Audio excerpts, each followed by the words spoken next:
assembly and high level language.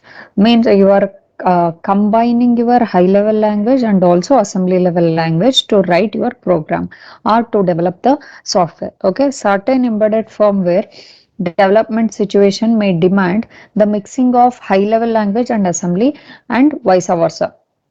It may go for uh, assembly level language and high level language. You can combine. High level language and assembly language are usually mixed in three ways. One is mixed assembly language with high level language, mixed high level language with assembly language, and inline assembly programming. Mixed assembly and high level language means you have a high level language as a main program, but you are mixing some part of the program as an assembly language. If I am going for the mixed high level language with assembly language, main assembly language is there, you will be mixing the high level language in between. And inline assembly programming is assembly programming will be going on in between. Wherever you want, you can inline the assembly program inside the main program. Okay, one by one we'll see. Assembly routines are mixed with C in situations where the entire program is written in C and cross compiler is used, do not have a built-in support for implementing certain features like interrupt service routine function. See, in C programming, as we know that it is a high level language, it doesn't have the interpretation of the interrupt service routine or interrupt implementation, interrupt input taking. All those things won't be there. For that reason, whenever you are writing the C program, in that if you want to include the interrupt services, then you need to have a assembly level language. If the program wants to take the advantage of the speed and optimized code offered by the machine code generated by the handwritten assembly rather than the cross compiler generated machine code, whenever programmer wants to have an assembler machine level code, means assembler, whenever you are writing the assembly level language and you are compiling it, then you will get the assembler machine level code.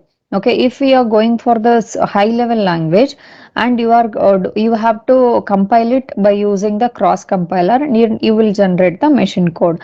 But sometimes the programmer will go for the machine code which is generated by the assembly level language, because the speed of the generation of your machine code related to assembly language is more compared to your cross compiler one. Okay, when accessing the certain low level hardware, the timing specification may vary, very critical, and cross compiler generated binary may not be able to offer the required time specification accurately.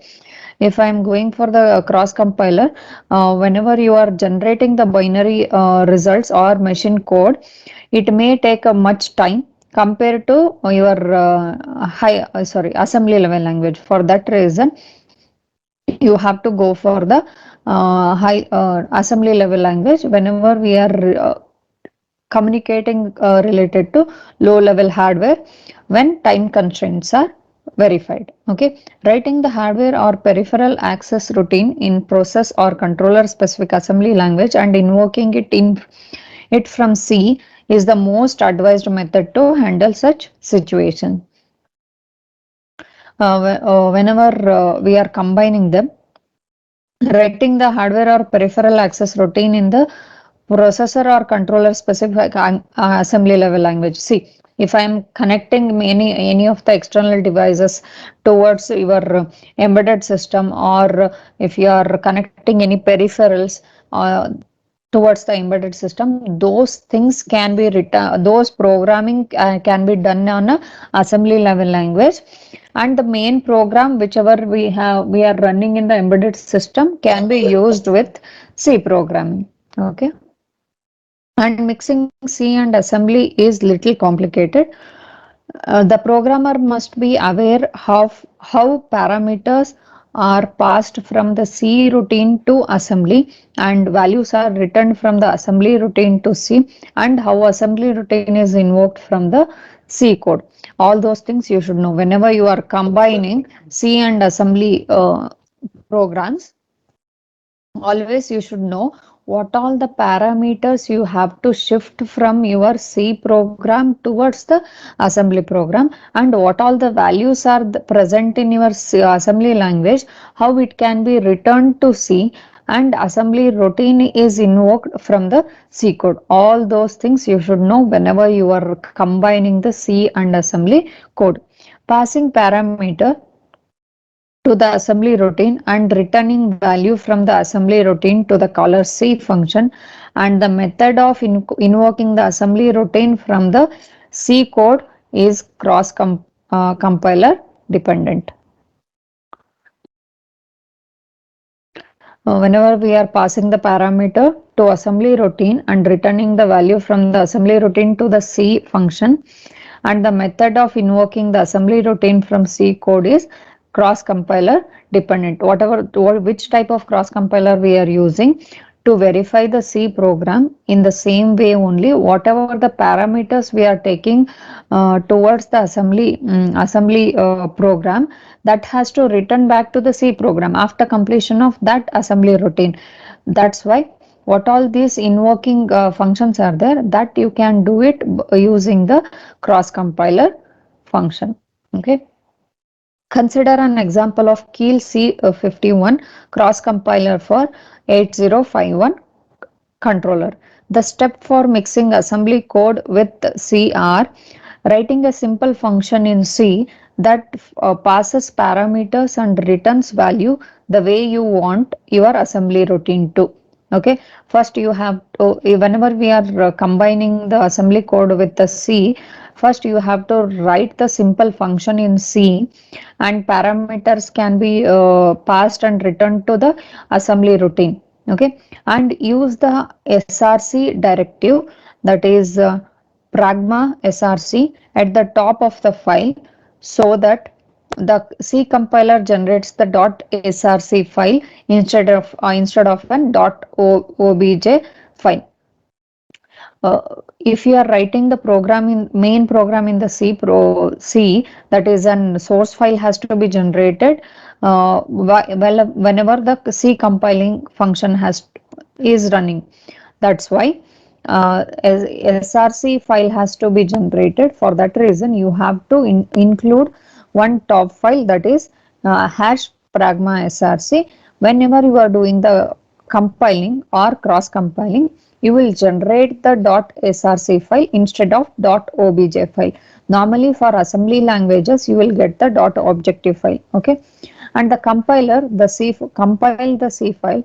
Since the src directive is specified, the .src file is generated. The .src file, source file, contains the assembly code generated from the for the C code you wrote. Whatever the C programming we have written, it will generate the assembly code, and rename the .src file as .a51 file. That is an assembly uh, conversion from your C program to assembly. That's why you will be renaming it in the form name of .a51. Edit the .a51 file, and instead the assembly code you want to execute in the body of the assembly function shell included in the .a51 file. Whatever the assembly code you want to execute with your C program, that you can include here into .a51 file. Okay. And here an example, consider the following sample code here. Pragma.src, as I told you, whatever the program we are writing, that should be after compiling, you should get it as a source file. Unsigned character my assembly function, unsigned integer argument that return the argument +1, insert the dummy lines to access all the arguments and retrieval. Okay. This C function on cross compiler generates the following assembly src file, and the special compiler directive src generates the assembly code corresponding to the C function and each line of the source code is converted to the corresponding assembly instruction. See, whatever the program code we have written here is in the form of C programming.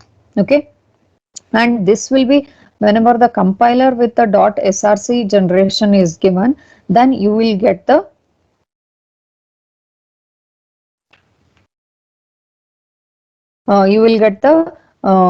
assembly code. Okay, assembly instructions will be generated. Then next is mixing the code written in a high level language like C and assembly language in useful in following scenarios. What all the scenarios will be there and where you can combine these two type of programming, all those things you will see. The source code is already available in the assembly language and the routine written in the high level language like C indeed to be included to the existing code. Already you have a source code, but whatever the other extensions we want, that we have already written in the C programming. At that time also you can do the combining of C and high assembly level language. The entire source code is planned in assembly code for the various reasons like optimized code, optimal performance, efficient code memory utilization, and proven expertise in handling the assembly, etc. But some portions of the code may be very difficult and tedious to code in assembly. As I told you, whatever the program if you are using, if I am taking the C programming, in one line only you can uh, do so many functions, but if I am taking converting that one line from C programming to assembly level language, it will take more than 6 lines. That's why it will be very difficult to write the different functions in one line. That will become very difficult and tedious in the coding in assembly level language. That part you can write it in the C language. For example, 16-bit multiplication division in 80051 assembly language, you can write it and combine it with the C programming. To include the built-in library function written in C language provided by the cross compiler. For example, built-in graphics library function and string operation supported by C. See, whenever I am writing the program in the assembly level language, but you will be including the libraries. Many libraries are written in the C language. Whenever you are calling those header files or library files, then you always need the combination of assembly and C language. Okay. Most often, the functions written in C use parameters passing to the function and return values to the calling function. Parameters are passed to the function and values are returned from the function using CPU register and stack memory and fixed memory. Its implementation is cross compiler dependent and it varies across the cross compilers. It will always varies across the cross compilers. Consider an example of Keil C51 cross compiler. C51 allows passing of maximum of 3 arguments within through general purpose registers like R2 to R7. You can pass a maximum of 3 arguments or 3 information between these many number of registers. If the 3 arguments are character variables and they are passed to the function using the register R7, R6 and R5 respectively. If the parameters are int values, they are passed using the register pairs, that is R7, R6, R5, R4 and R3, R2. If I am transferring the integer values. If the number of arguments is greater than 3, the first 3 arguments are passed through the register and the rest is passed through the fixed memory location. See, if I am taking the minimum amount of 3 variables to be transmitted from your C programming to assembly level language or assembly level language to the C programming, you can use the transmission through the registers like R7, R6 and R5, or else if you are using the integer values, then R6 and R7 combination, R5 and R5 combination, and R3 and R2 combinations of registers are used to transmit the integer values. Okay. If the number of arguments are more than 3, if I am transmitting the more number of information, or if we are returning the information in more greater than 3 numbers, then you can use the local fixed memory locations for the transmission. Okay. Then return values are usually passed through the general purpose registers. R7 is used for returning the character value, and register pair, that is R7 and R6, is used for returning the integer value. Okay. And the C subroutine can be invoked from the assembly program using the subroutine call function. Like you can call the functions, no, so many functions we can you will be calling using the assembly language, also using the C programming also. You can give the label of lcall with the name of function, that is C function hyphen C function, where C function is the function where it is the program is written in the C programming format. The prefix informs the cross compiler that the parameters to the function are passed through register. See, whatever the prefix we are using, that is C function, if I am writing, always it will show that the program is written in the form of C programming. If the function is invoked without the prefix, it is understood that the parameters are passed to the fixed memory locations. Okay. And inline assembly programming. Inline assembly is the technique for inserting the target processor or controller specific assembly instruction at any location of the source code written in a high level language. Means inline assembly, you will be writing the whole program in or source code in the C programming language only, but one line or two lines can be inserted by using the assembly level language programming. Okay, that is called as inline process of assembly programming. Special keywords are used to indicate that the start and end of the assembly instructions. You will be using some of the special keywords to see or differentiate it from your C program to assembly level language. Okay, the keywords are cross compiler specific, and C51 uses the keyword hash pragma ASM and hash pragma int ASM to indicate the block of code written in assembly language. See, if I am writing the whole program in C programming, I am inserting one line as an assembly language or assembly program line. It should be differentiating, no? If I am directly executing or compiling my C source code, at that time it may take that line also as a C programming and it may generate the error. That's why, to avoid that, you will be including the prefix and suffix for that line. Whatever the line you are inserting into the C programming as an assembly language line, then you should include the prefix as hash pragma ASM starting part, and you will be inserting your assembly language line, and you have to end that assembly language line also. That's why hash pragma end ASM. This line is related to assembly level language line.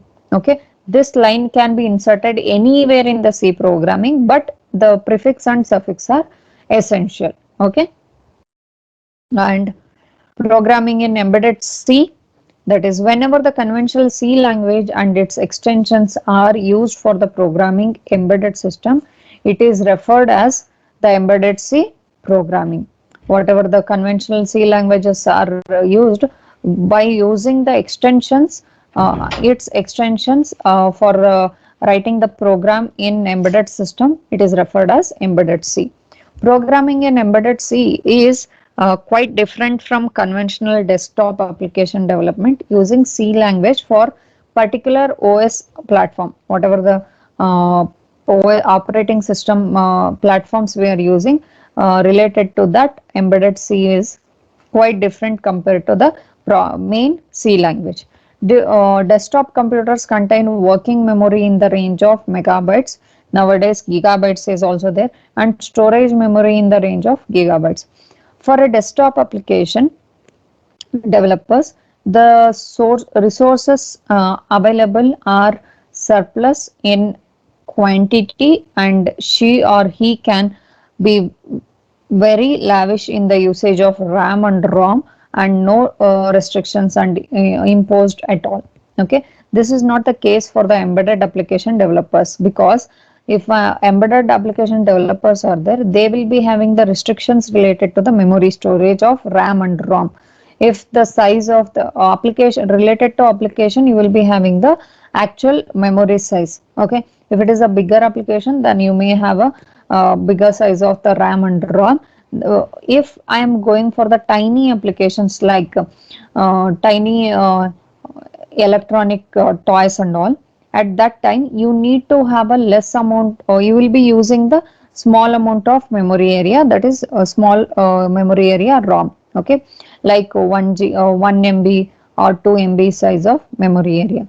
You will be having the restrictions to include the code within that memory area only. Okay, and almost all embedded systems are limited in both storage and working memory resources. Embedded application developers should be aware of this fact and should develop the application in the best possible way, which optimizes the code memory and working memory usage as well as the performance. Always, whenever we are writing the program in embedded systems, you should always consider the working memory and code memory area and performance, how much speed it is. If it is in a real time embedded system, always it should be critical related to the time. Okay, and in other words, the hands of an embedded application developers are always tied up in the memory usage contexts. C versus embedded C, you can see the difference.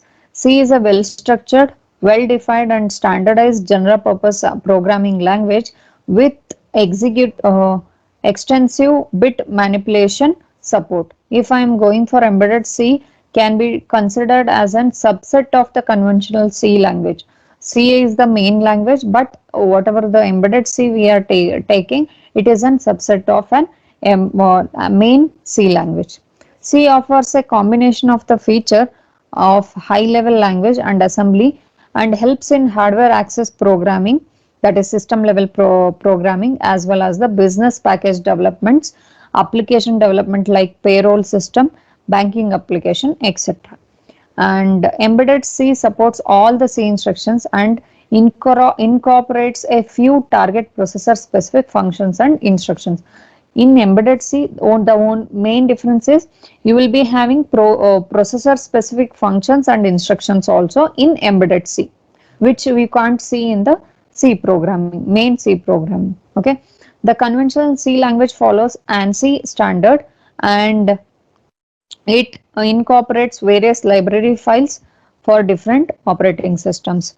In the standard ANSI C library implementation is always tailored to the target processor or controller library files in embedded C. In embedded C also you will be using the same ANSI C library, and a platform operating system specific application known as compiler is used for the conversion of programs written in C to the target processor on which the operating system is running. Specific binary file will be generated when you are doing the compiling function.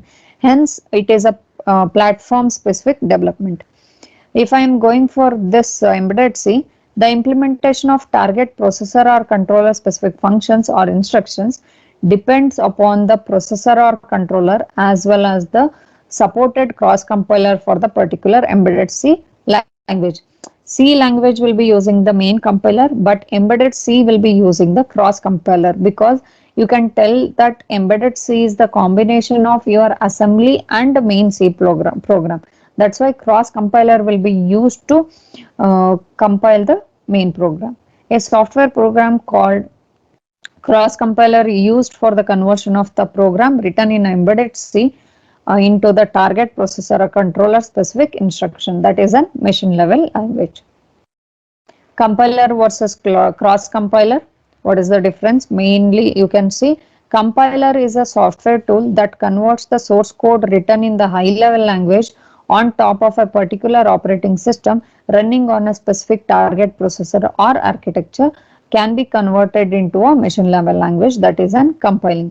Cross compiler are the software tools used in the cross platform development application. Means embedded system is an one assembly level assembly device, but whenever you are compiling it, the main program is with using the high level language. Okay, the in cross platform development, the compiler running on a particular target processor or operating system converts the source code to the machine code for a target processor whose architecture and instruction set is different from the processor.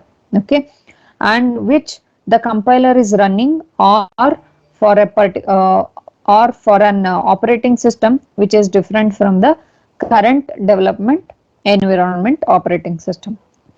When we are using the cross compiler, the main program or main device where you are doing the compiling, but the whatever the machine code you are generating, that should be included or implemented in different processor or different operating system. At that time you have to use the cross compiler to make it available for the other type of processor also. Okay, here the operating system, the compiler program and the application making use of the source code run on the same target processor. Always this can be run in the same target, whenever we are compiling the C programming, the source code can run on the same target processor. The source code is converted to the target processor specific machine instruction, and the development is platform specific, that is OS as well the target processor on which the OS is running, that is related to compiler. Compiler all are generally termed as a native compilers. A native compiler generates the machine code for the same machine on which it is running. See, if I am writing the program on C and I am executing in the desktops, then which can be executed on the same processor, that's why you will be using the only compiler. If I am going for cross compiler, the embedded system development is a typical example for cross platform development. Embedded firmware is developed on the machine which Intel or AMD or any other target processor, and the same is converted into machine code for any other target processor architecture like 8051, PIC microcontroller, ARM microcontroller.